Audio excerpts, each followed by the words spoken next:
아프리카에 주로 살고 있는 스프링벅이라는 사냥이 있습니다. 이 사냥은 여러분들 저렇게 텔레비에서 보신 적 있으시죠? 아프리카에서 한 20에서 30마리가 이렇게 몰려 다니는데, 때로는 이 20마리, 30마리 떼가 한꺼번에 몰려서 수천 마리의 이 스프링벅이 이동할 때가 있다라는 것이죠. 처음에는 이제 풀을 뜯기 위해서 한 20에서 30마리가 풀을 찾아서 이렇게 다니다가 저렇게 많은 이제 스프링벅이 모이면은 이제 이 스프링벅이 가는 곳마다 풀들이 이제 완전히 없어지는 거죠. 그래서 어떤 양들은 뒤에서 풀을 더 뜯기 위해서 앞으로 나오려고 하고, 또 뒤에서는 밀고 하면서 이 스프링벅의 속도가 붙는다고 합니다. 뒤에서 미니까 앞에 인도하는 이 양들의 속도가 조금씩 이제 세지고, 스프링벅의 속도가 여러분들 달리기 100m에 몇 초 달리세요? 한때는 뭐 13초 이렇게 달리셨잖아요, 그죠? 근데 이 스프링벅이 시속 몇 마일로 달릴 수 있냐면 한 60마일로 달린대요. 차로도 우리가 60마일 못 달리지 않습니까? 여기 앞에 25마일로 달려야 되잖아요.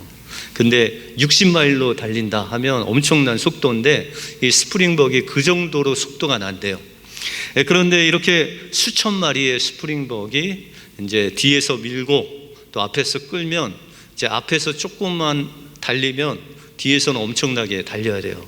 여러분들 예전에 초등학교 때 그 이제 연병장에서 무리가 이렇게 움직이면 앞에서 조금만 빨리 해도 뒤에는 어떻게 해야 돼요?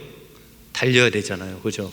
그래서 이 스프링벅이 이제 이동을 하는데, 처음에는 이제 풀을 뜯어 먹으려고 이동을 하다가 이제 속도가 붙으니까 풀을 먹는 것은 고사하고 달리기 위해서 이동하는 그런 상황까지 맞닥뜨리게 된다라는 것이죠. 그래서 앞에 이 양들을 인도하는 양이 처음에는 풀을 뜯기 위해서 이동하면서 풀을 먹다가 이제 속도가 붙으면 거의 60마일에 가까운 속도로 그 수천 마리가 그냥 계속 움직이는 거죠. 그래서 이 아프리카 풀이 있는 초원을 지나서 사막을 지나서 맨 마지막에 있는 해안가까지 그들이 이렇게 달려서 온다고 합니다. 그리고 그 해안가는 맨 마지막이 절벽이라 그곳을 넘어갈 수 없는데, 스프링벅들은 이 속도를 주체할 수가 없어서 그 앞에서 서려고 해도 뒤에서 미는 힘 때문에 그 절벽에서 다 이제 압사가 되고 떨어져 죽는다는 거죠. 수천 마리의 스프링벅이 이렇게 절벽에 떨어져서 바닷가에서 죽음을 맞이한다라는 거죠. 여러분들, 우리의 인생도 마찬가지입니다. 우리의 인생에 목적이 있죠. 주님께서 우리를 푸른 초장으로, 쉴만한 물가로 인도해 주셔서 하나님의 양식을 또 먹이시고 입히시고 예수님을 닮은 하나님의 자녀로 우리를 변화시키는 것이 바로 우리의 인생의 목적이다라는 것이죠. 그런데 이 목적을 상실한 채 세상을 따라가다 보면 속도가 붙죠. 시간이 엄청 빠르죠. 내가 무엇을 하고 사는지 모르는데 세월이 계속 빠릅니다. 화살과 같죠. 그래서 어른들은 나이 수대로 속도가 붙는다. 50이면 50마일로, 60이면 60마일로 그렇게 달린다라고 하시는데, 그렇게 세상 사람들이 하는 일을 그냥 우리가 따라가다 보면 죽음이라는 절벽을 만나도 멈추지 못하고 우리의 인생의 목적을 이루지 못하고 죽는 그런 인생이 되고 만다라는 것이죠. 그러므로 우리의 삶 속에서 우리의 인생의 목적이 무엇인지, 사도 바울은 그 인생의 목적, 하나님께서 주신 그 부름의 상을 받기 위해서 예수님을 바라보고 내가 이루었담도 아니요 온전히 지금 다 완성했담도 아니고 온전히 그 주님께서 주실 상을 향해서 내가 달려간다라고 하신 것 같이 오늘도 인생의 목적이 바로 예수님을 따라가고, 또 예수님을 따라가다 보면 주님을 닮은 하나님의 자녀다운 모습으로 우리를 변화시키시는 그 주님을 바라보면서 인생의 목적을 주님께 두고 사심으로 하나님이 기뻐하시는 여러분들의 삶이 되시길 주님의 이름으로 축원드립니다. 오늘 본문을 통해서 우리 인생의 목적이 무엇이고, 또 그 인생의 목적을 이루기 위해서 우리가 어떻게 살면 하나님을 닮아가는 그런 인생을 살 수 있을지 오늘 본문을 통해서 살펴보겠습니다. 먼저 우리의 인생의 목적은 예수님을 닮아가는 것, 그것이 우리의 인생의 목적이 되어야 된다라는 것이죠. 우리의 인생에 있어서 가장 중요한 것은 무엇일까요? 여러 가지가 있죠. 여러분들 인생 속에서 누구를 만나느냐, 또 내가 무엇을 하고 사느냐, 내가 어디서 사느냐, 또 어떻게 사느냐, 이런 것들이 중요합니다. 그런데 이것보다 더 중요한 것이 우리의 인생의 목적을 어디서 찾느냐, 그것이 가장 중요하다라는 것이죠. 어떤 사람은 명예에서 인생의 목적을 찾기도 하고, 어떤 사람은 물질의 소유를 통해서 인생의 목적을 찾기도 하고, 어떤 사람은 쾌락, 어떤 사람은 권력, 어떤 사람은 여러 가지 소유를 통해서 인생의 목적을 삼고 산다라는 것이죠. 그런데 그 눈에 보이는 인생의 목적을 추구하고 그것을 끝까지 소유해도 그곳에 진정한 인생의 목적이 없다, 진정한 행복이 없다라는 것이죠. 그러면 우리를 향하신 하나님의 인생의 목적, 우리를 향하신 목적이 무엇이냐라는 것이죠. 오늘 13절에 보시면 우리가 다 하나님의 아들을 믿는 것과 아는 일에 하나 되어 온전한 사람을 이루어 그리스도의 장성한 분량이 충만한 데까지 이르리니, 이렇게 말씀하고 있습니다. 우리가 하나님의 아들을 아는 것과 믿는 것을 통해서 온전한 사람이 되기를 하나님께서 원하신다라는 것이죠. 그러면 이 온전한 사람은 어떤 사람인가? 우리가 마태복음 5장 48절에 보시면 우리 같이 한번 읽어보겠습니다. 시작. 그러므로 하늘에 계신 너희 아버지의 온전하신 것 같이 너희도 온전하라. 이 말씀만 보면 좀 숨이 막혀오죠. 우리 하나님이 거룩하고 온전하신데 내가 감히 어떻게 하나님과 같이 온전하고 거룩할 수 있을까라는 것이죠. 그런데 에베소서 5장 1절에도 이와 비슷한 말씀을 하고 계십니다. 그러므로 사랑을 받는 자녀같이 너희는 하나님을 본받는 자가 되어야 된다. 하나님이 온전하신 것 같이 온전해져야 되는데, 이것은 한마디로 하나님을 본받는 자가 되어야 된다라는 것이죠. 오늘 13절에는 그리스도의 장성한 분량이 충만한 데까지 이르러야 된다, 그렇게 말씀하고 있습니다. 이것을 쉽게 이야기하자면 성경은 우리 인생의 목적이 바로 예수님을 닮아가는 데 있다라고 그렇게 말씀하고 있다라는 것이죠. 그래서 예수님의 십자가로 죄와 허물로 죽었던 우리를 살려주시고 우리 하나님의 자녀로 만들어 주셨다라는 것이죠. 그런데 여러분들 에베소서 2장에 보시면 예수님께서 죽으시고 누구와 함께? 우리와 함께 죽으시고 또 부활하시고 누구와 함께? 우리와 함께 부활하시고 승천하셨다. 누구와 함께? 우리와 함께. 그리고 주님의 보좌 우편에 앉아 계신가? 누구와 함께? 우리 믿는 자들과 함께 앉아 계신다. 그래서 여러분들은 예수 그리스도를 믿음으로 거듭난 자로서 지금 하나님의 우편에 주님이 앉아 계시듯 주님이 우리와 함께 하나님의 보좌 우편에 앉아 계신다라는 것이죠. 여러분들 혹시 좀 유명한 장관이나 아니면 재벌 총수나 아니면 유명한 연예인이나 뭐 이런 분 옆에 앉으신 적 있으세요? 없으세요? 아니면 여러분들이 아주 존경하는 분하고 식사한 적 있으세요? 그러면 어때요? 여러분들 식사할 때 마음이 막 설레고, 그죠? 흥분되고, 어떤 분은 평생 자랑거리로 사진을 딱 찍어서 내가 이분과 함께 식사를 했다 그러면서 자랑거리가 되지 않습니까? 그런데 여러분들, 이 모든 만물을 지으신 하나님과 여러분들 늘 그 옆에 계시면 여러분들 마음이 어떠세요? 네, 늘 설레고 흥분되고, 그죠? 하나님이 늘 내 옆에 계신 것에 감격하는 그런 우리의 삶이 되어야 된다라는 것이죠. 그런데 하나님께서 이렇게 예수 그리스도를 믿고 거듭난 우리들을 하나님의 보좌 우편에 앉히게 하실 뿐만 아니라 하나님께서는 지속적으로 성령님을 통해서 우리의 삶과 함께 하실 뿐만 아니라 우리를 변화시키시는 일을 지금도 계속 하시고 있다라는 것이죠. 많은 사람들이 인생을 사랑하고 결혼하고 아이를 갖고 성공하고 돈 벌고 즐기면서 살아가면 그것이 인생의 전부다라고 생각합니다.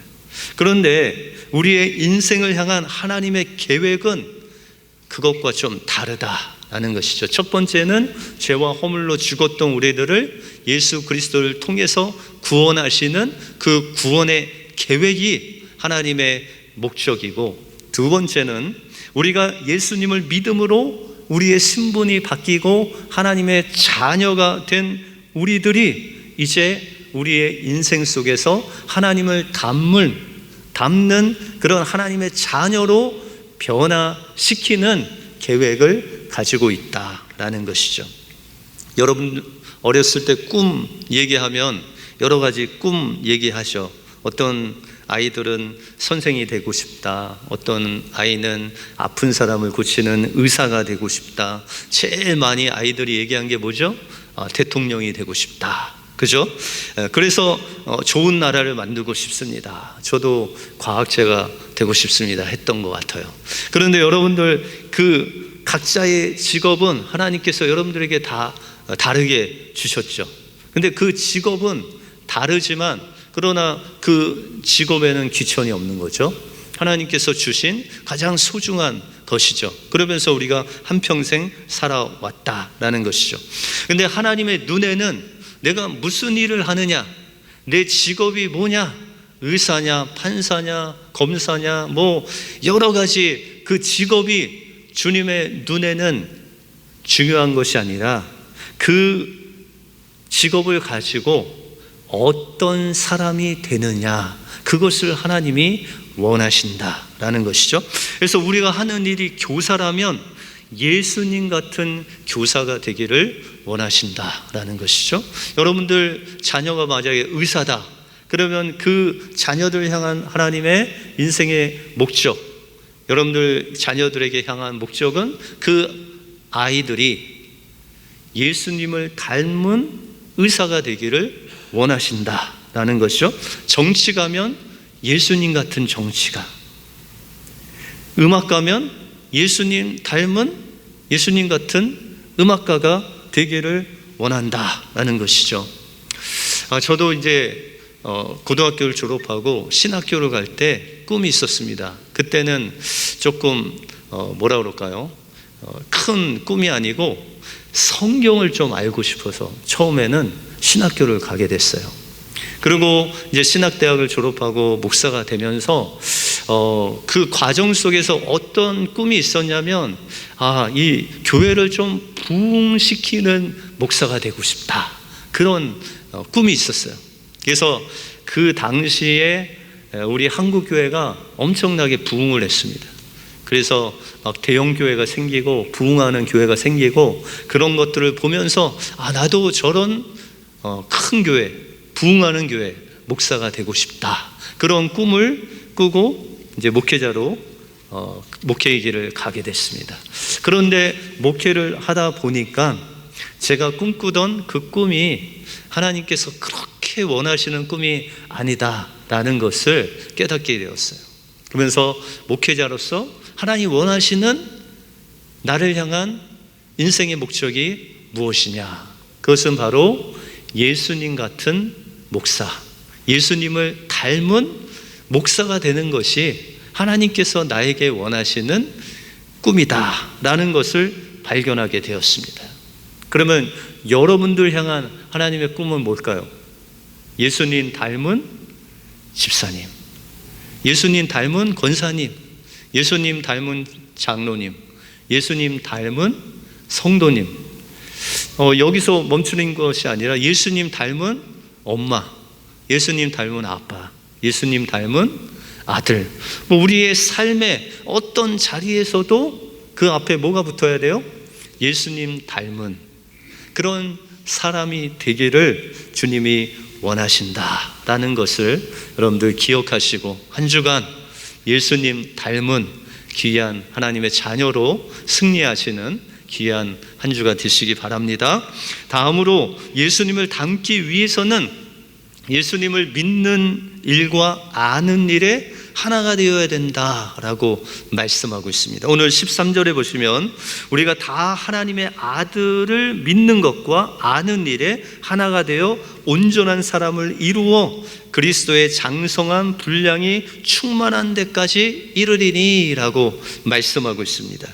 우리가 하나님을 닮은, 예수님을 닮은 사람이 되기 위해서는 온전한 사람을 이루어야 되는데, 그 온전한 사람이 되기 위해서는 하나님을 믿는 것과 아는 것, 하나님의 아들을 믿는 것과 아는 것이 하나 되어야 된다라고 그렇게 말씀하고 있습니다.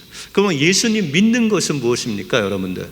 예수님 믿는 것, 우리가 사도행전 2장에 보시면은 이제 마가다락방에 120명의 제자들이 모여서 예수님이 약속하신 그 성령을 기다리지 않습니까? 이들은 다 예수 그리스도의 그 십자가의 보혈을 믿고 부활을 믿고 이제 예수님을 믿는 그런 하나님의 제자들이었죠. 그런데 하나님이 약속하신 그 성령을 기도하면서 기다렸는데 그곳에 성령이 임하심으로 그들이 성령으로 거듭나는 그런 하나님의 놀라운 역사를 경험하게 되죠. 그들이 바로 이 하나님의 아들을 믿음으로 거듭난 하나님의 최초의 자녀들이 되었다라는 것이죠. 그러면 우리가 예수 그리스도를 믿는 그 믿음으로만 멈추면 어떻게 되냐? 이스라엘 백성들이 홍해를 건너죠. 이 홍해라는 것은 고린도전서에 보시면 그들이 이 홍해 구름 아래서 세례를 받았다. 다시 말해서 성령을 받은 거예요.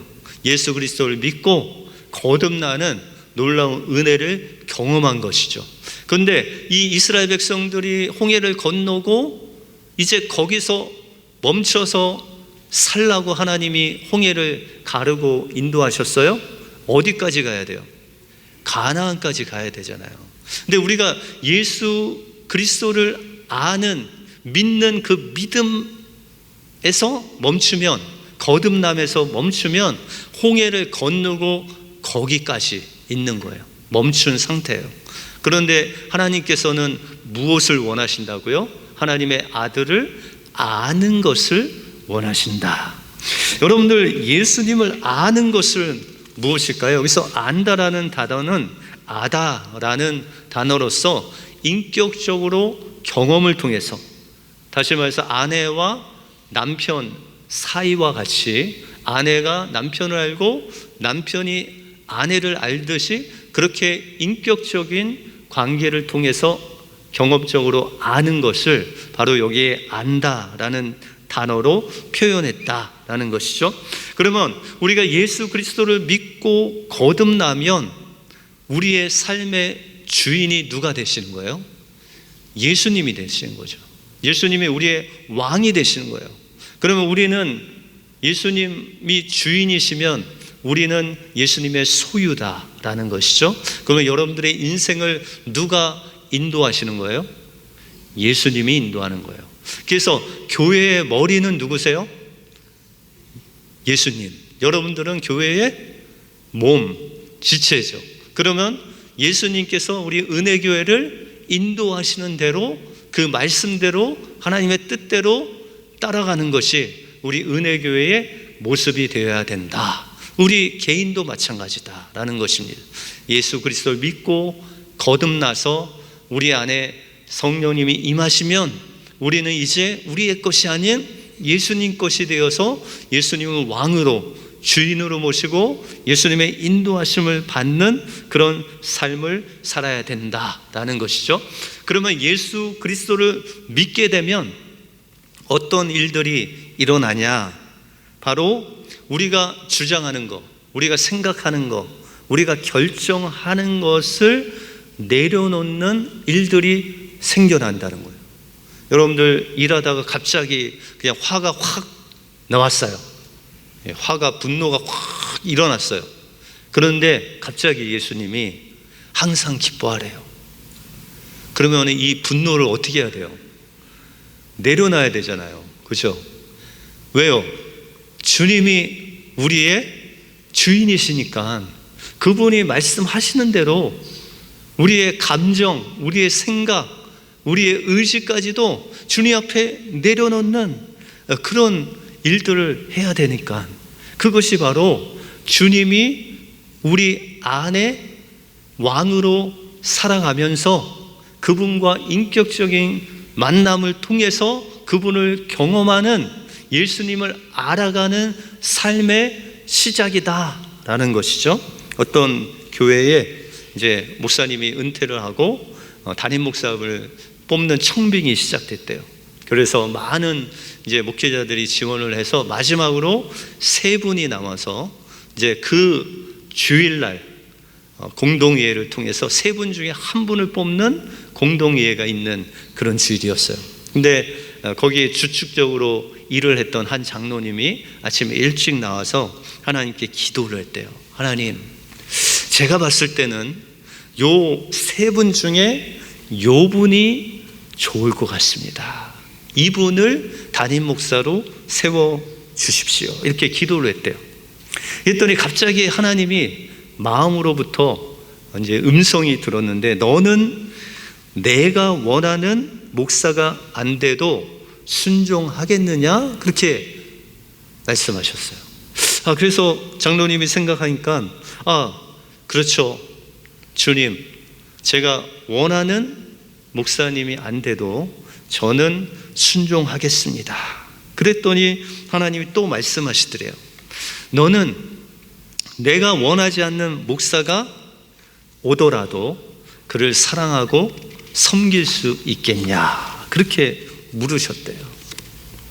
근데 장로님이 그 주님께서 말씀하시는 그 물으심에 자기의 속마음을 들켜버린 거예요. 자기가 혹시라도 원하지 않는 목사님이 오시면 교회 일을 적당히 내려놓고 그분이 잘하나 못하나 지켜볼 거야 라는 그 마음의 생각이 있었다는 거죠. 근데 하나님이 그걸로 물으시는 거예요. 너 원치 않는 목사님 오시면 네가 그 목사님 사랑하고 섬길 수 있냐? 그래서 그는 고백하기를, 그가 눈물을 흘리면서 하나님, 제가 잘못했습니다. 제가 그를 사랑하고 섬기겠습니다. 그렇게 자기의 것을 내려놓고 하나님의 뜻을 따르는 그런 간증을 하셨습니다. 여러분들, 그 장로님 뭐 잘못한 게 뭐예요? 그 마음속에 자신의 것을 자기가 주인인 양 그렇게 살아왔다라는 거죠.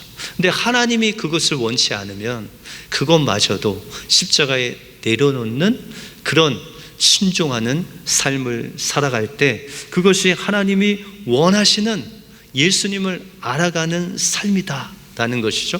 그래서 갈라디아서 5장 24절에 보시면 그리스도 예수의 사람들은 육체와 함께 그 정욕과 탐심을 십자가에 못 박은 사람이다, 그렇게 말씀하고 있습니다. 우리가 우리의 삶 속에서 하나님이 원하시는 하나님의 자녀로 변화될 수 있는 그 방법은 우리 안에 오신 그 예수님 사랑을 기억하면서 내 생각, 내 의지, 내 감정이 아닌 하나님의 생각, 하나님의 의지, 하나님의 기분대로 살아가는 것, 그것이 바로 예수님을 따라가고 예수님을 닮는 모습이다라는 것이죠.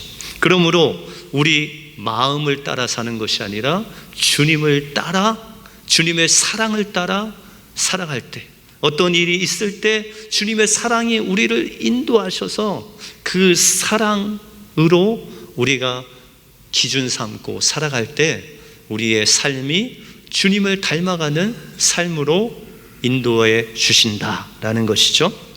한국의 선한목자교회의 부교육자인 김태훈 목사님이라는 분이 있었습니다. 근데 그분이 설교 때 자기의 예전 간증을 했습니다.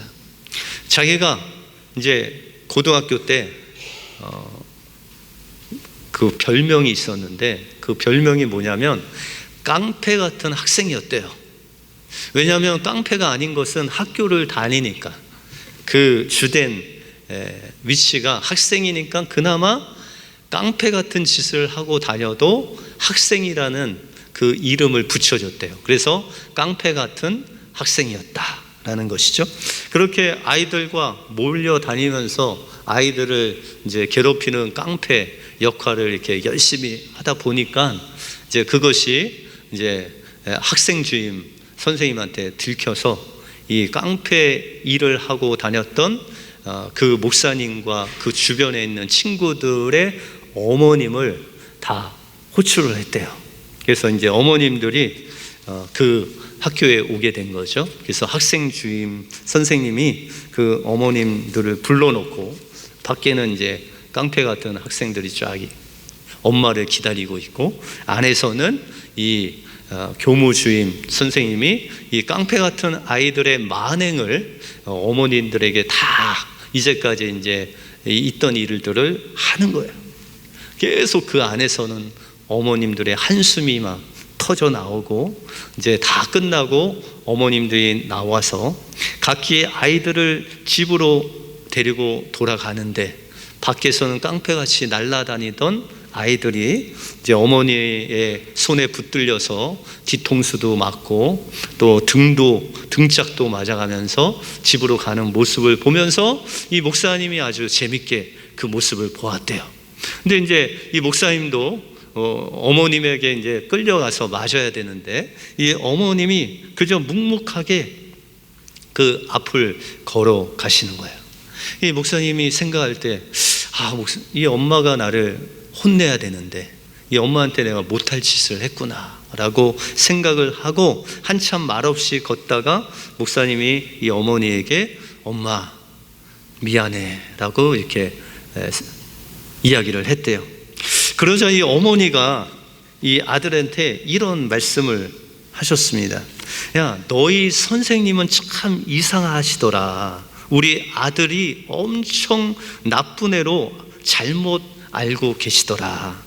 이 애기 저 애기 하길래 그냥 안 듣고 딴 생각하다가 나왔다. 우리 아들이 이렇게 착한데 선생님이 오해하고 계시더라. 그렇지? 그렇게 이야기를 하셨대요. 그 이후로 이 목사님의 행동이 바뀌어졌어요. 이 목사님의 행동의 기준이 생겼는데 그게 다 어머니가 된 거예요. 그래서 친구들이 집을 나가자고 했을 때 어머님을 생각해서 그 집을 나갈 수가 없었어요. 그리고 심한 죄를 지을 수밖에 없는 순간에도 어머니 때문에 그 죄를 지을 수가 없었어요. 아버지가 술 취해서 그냥 목사님에게 모욕적인 말을 할 때도 이 어머님 때문에 참을 수가 있었습니다. 목사님의 마음은 온통 이 어머니에게로 향해 있었다라는 것이죠. 왜냐하면 그 어머니는 이 목사님의 허물 때문에 대신 창피를 당하면서도 끝까지 그 아들을 책임지는 어머니였기 때문입니다. 어머니는 이 목사님의 잘못을 오히려 용서해 주셨고 목사님을 사랑해 주었다라는 것이죠. 그래서 그 목사님이 나중에 이제 어머님을 생각하면서 고백하기를, 누군가 저에게 저의 목숨을 주고 싶은 한 사람, 그 한 사람을 말해 보라면 저는 주저없이 어머니라고 말할 것입니다. 왜냐하면 어머니는 제가 죽음 가운데 있을지라도 목숨을 걸고 저를 구해 주실 것을 믿기 때문입니다. 이 목사님 아들이 어머님의 그 사랑을 경험한 이후에 그의 삶의 변화가 생겼죠. 그것이 바로 어머니의 사랑이 그의 삶을 이끄셨다라는 것이죠. 그런데 이 어머니의 사랑보다 더 큰 사랑을 여러분들이 받으셨다. 누구의 사랑? 예수님의 사랑을 받으셨다. 그러면 여러분들 이제 뭐 나쁜 짓 하다가도 누굴 생각해야 돼요? 예수님 생각해서 그것을 이제 내려놓고, 뭘 하다가도 누구 생각하면? 예수님의 그 사랑을 생각하면 내가 이렇게 살아서는 안 된다라는 것이죠. 하나님이 원하시는, 하나님이 생각하고 하나님이 원하시고 하나님께서 가고자 하는 그 방향이 아닐 때 예수님의 사랑을 생각하고 예수님이 가신 그 길을 따라갈 때 우리는 우리의 삶 속에 주님을 믿는 것과 아는 것이 하나 되어 온전한 사람으로 주님의 장성한 분량에 이르는 그런 예수님을 닮은 사람으로 우리를 변화시키신다라는 것이죠. 그 일이 바로 여러분들 혼자 하는 것이 아니라 성령님께서 도와주셔서 우리 교회의 지체들이 하나 되어서 서로 격려하고 칭찬하고 서로 기도해주고, 그럴 때 하나님의 놀라운 역사가 일어난다라는 것이죠. 이번 니카라과 단기 선교팀의 간증을 들으면서 저는 여러분들의 기도가 얼마나 센지를 알게 되었습니다. 이제 이따가 장로님이 또 선교 보고도 할 텐데, 아이들이 이제 거기 가서 이제 학생들 앞에서 스킷을 했대요. 구체적으로는 못 들었지만 예수님이 죽으시고 부활하시는 그런 장면이었는데, 막 비가 내리다가 예수님이 죽고 부활하는 그 장면에 이 구름이 걷히고 햇빛이 그냥 쫙, 그러면서 선교사님이 말씀하시기를, 이 비 올 때 비 그친 적이 없는데 우리 은혜 선교팀이 와서 이렇게 하니까 하나님께서 비도 그치게 하시고, 그러면서 마지막에 말씀하시기를, 우리 선교팀이 토요일 날 아침에 갔는데 그 간 이후부터 비가 쏟아지기 시작해서 그냥 길이든 뭐든 다 물로 그냥 홍수가 났다는 사진을 찍어서 저에게 보여 주셨습니다. 그러면서 이번에 우리 은혜교회가 예수님의 역사를 몸으로 경험케 하시고 돌아갔다라고 하면서 감사하다는 말씀을 여러분들에게, 기도해 주신 여러분들에게 전해달라는 그런 선교사님의 말씀이 있었습니다. 여러분들의 기도가 이런 능력이 있는 거죠. 그렇게 우리가 늘 하나님께 기도하고 서로를 위해서 기도해 주면 하나님의 그 사랑의 능력이 여러분들의 삶 속에서 임하여서 하나님의 놀라운 역사가 일어나게 되는 것이죠. 그러므로 이런 역사가 일어나면 누구를 알게 돼요? 예수님을 아는 일과 믿는 일에 하나가 되어서 온전한 사람으로 우리가 주님을 닮아가는 우리 은혜교회가 되시길 바랍니다. 그래서 하나님 앞에 우리가 설 때 주님이 기뻐하시는 예수님을 닮은 우리 은혜교회가 되어서 하나님이 기쁨이 되는 우리 은혜교회가 되시길 주님의 이름으로 축원드립니다. 기도하겠습니다.